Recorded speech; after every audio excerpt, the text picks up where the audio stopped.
आपने अनुराग ढांडा ने पीसी कर सरकार पर निशाना साधा के ढांडा ने सरकार की ओर से दी गई नौकरियों को लेकर सवाल उठाए और कहा कि सरकार नौकरी ही नहीं दे रही तो बिना पर्ची बिना खर्ची का केवल दिखावा के। हरियाणा न्यूज ने अनुराग ढांडा से खास बातचीत की है, सुने। हरियाणा में आम आदमी पार्टी ने एक बार फिर नौकरियों पर सवाल उठाए हैं। इस पर बातचीत करने के लिए हमारे साथ आम आदमी पार्टी के सीनियर नेता अनुराग ढांडा हैं। सर, एक बार फिर आपने नौकरियों पर सवाल उठाए हैं, क्या आपने आंकड़ा दिया इस पर? नहीं, हम तो स्पष्ट तौर पे ये कह रहे हैं कि मुख्यमंत्री मनोहर लाल खट्टर जी ने 6 जनवरी 2023 को ये कहा था कि 2023 में 50,000 नौकरी देंगे।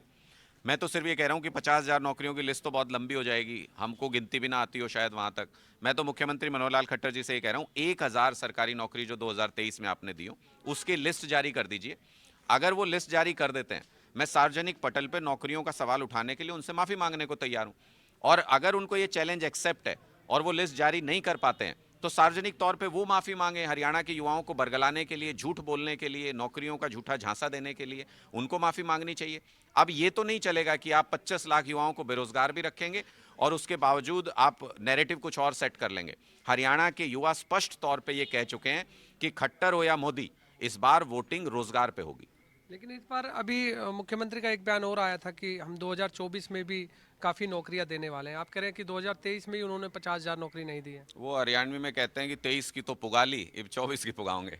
अरे 23 का तो हिसाब दे दो पहले। 50,000 नौकरियां जो आपने दी हैं, वो तो हरियाणा का युवा बेसब्री से इंतजार कर रहा है कि वो 50,000 नौकरी कहाँ लगी, क्योंकि हरियाणा के युवा को पता ही नहीं चला, उसके अकाउंट में सैलरी आ नहीं रही, वो नौकरी करने जा नहीं रहा। मुख्यमंत्री जी ने सपने में वो नौकरियां लगा दी हैं। पहले 23 का हिसाब दें और उसके बाद मैं 24 की भी आपको बताऊं। कितनी बेतुकी सरकार है ये, कितना निकम्मापन है। आप सोचिए, कोई दिमाग नहीं लगाता, ना नीयत है इनकी, ना इनके पास नॉलेज है इस बात की। ग्रुप सी से पहले ये ग्रुप डी की भर्ती करना चाहते हैं। ग्रुप सी की भर्ती कोर्ट में अटकी है और ये कह रहे हैं ग्रुप डी की हम लिस्ट निकालेंगे। कितनी बेतुकी बात है। अगर आप ग्रुप डी में 13,000 भर्तियां आज कर लोगे, कल को ग्रुप सी के लिस्ट निकलते ही उसमें से 10,000 लोग ग्रुप सी में अपग्रेड हो जाएंगे, आपकी नौकरी छोड़ देंगे ग्रुप डी की, तो आपकी पूरी भर्ती बेकार हो गई। कॉमन एलिजिबिलिटी टेस्ट क्यों लिया था फिर आपने? अगर आपको यही करना था तो आपको समझ ही नहीं है कॉमन एलिजिबिलिटी टेस्ट के आधार पे कैसे नौकरियां देनी है।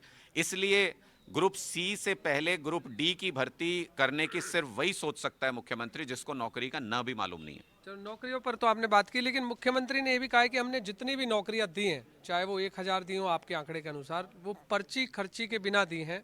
पर्ची खर्ची का खेल हमने हरियाणा में खत्म किया है, आप मानते हैं? अरे मैं तो कह रहा हूं कि दी नहीं है नौकरी, पर्ची किसको देनी है और किसकी खर्ची? नौकरी नहीं दी। नौकरी 1,000 की लिस्ट मांग रहा हूं मैं, अभी मैं कह नहीं रहा, मैं तो मांग रहा हूं कि 1,000 की लिस्ट जारी कर दें। जब नौकरी दी नहीं तो पर्ची खर्ची की बात कहां से आती है? ये तो साफ तौर पे 25 लाख युवा बेरोजगार हरियाणा के अंदर भटक रहा है और ये उनको भटका रहे हैं। कभी सीईटी एग्जाम लेते हैं, कभी एग्जाम, अभी वेटनरी सर्जन का एग्जाम 28 को होना था, कैंसिल कर दिया इन्होंने। कभी एडवर्टीजमेंट वापस ले लेते हैं, कभी भर्ती कोर्ट में चली जाती है, कभी ये रद्द कर देते हैं उसको। बेवकूफ बना रखा है हरियाणा के युवाओं का।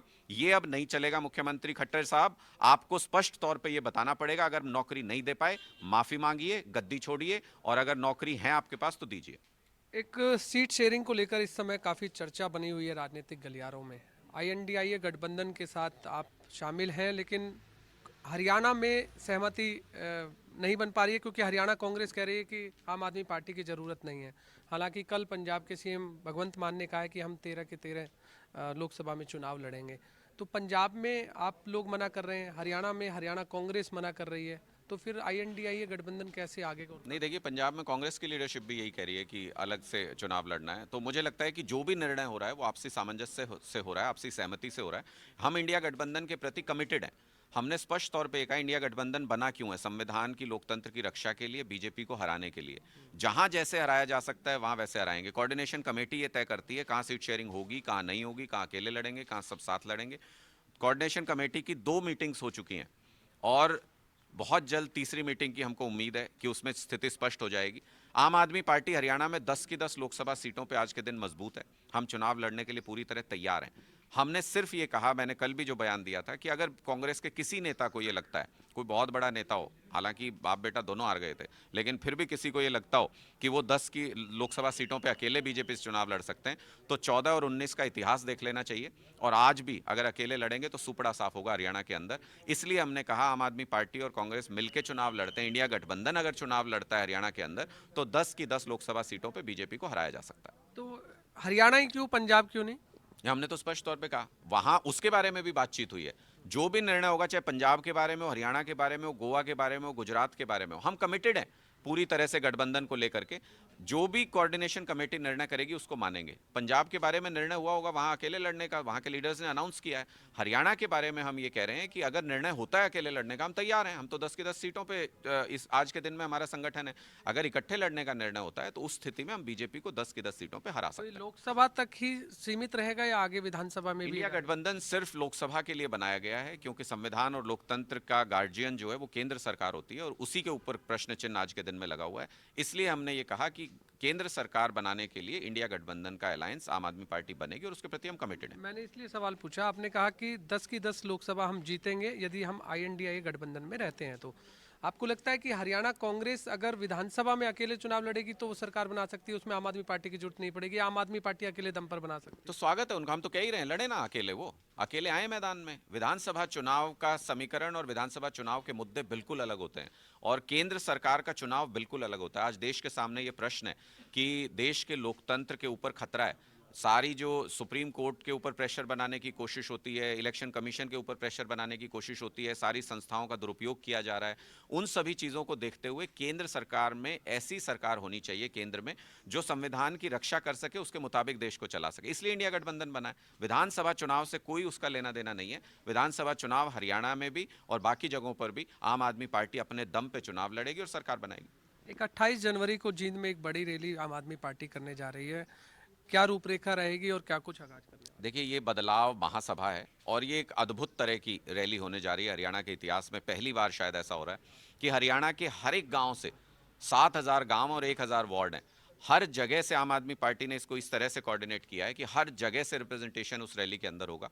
मतलब मिनी हरियाणा इकट्ठा होगा जींद के अंदर और संकल्प लेंगे कि कैसे हरियाणा का सुनहरा भविष्य बनाया जा सकता है, कौन से मुद्दे हैं, किस तरीके से मुख्यमंत्री अरविंद केजरीवाल जी और मुख्यमंत्री भगवंत मान जी वो गाइड करेंगे हरियाणा के हमारे कार्यकर्ताओं को कि कैसे आगे का रास्ता तय होगा।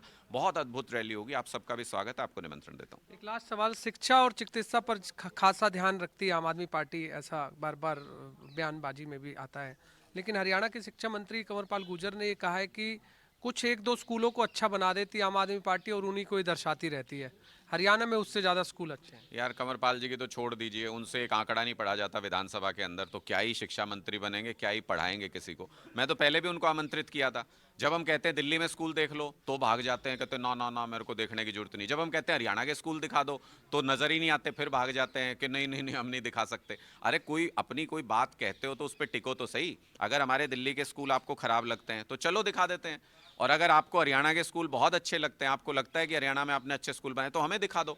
कोई तो चैलेंज एक्सेप्ट करें। भगोड़े लोग हैं, ये भाग जाते हैं जब चैलेंज किया जाता है। धन्यवाद। आपने सुना सीनियर वाइस प्रेसिडेंट आम आदमी पार्टी का अनुराग ढांडा, जिनका कहना है कि हरियाणा में अगर 1000 नौकरी भी मुख्यमंत्री मनोहर लाल ने दी है तो उनको सार्वजनिक करें, नहीं तो हरियाणा की जनता से माफी मांगे।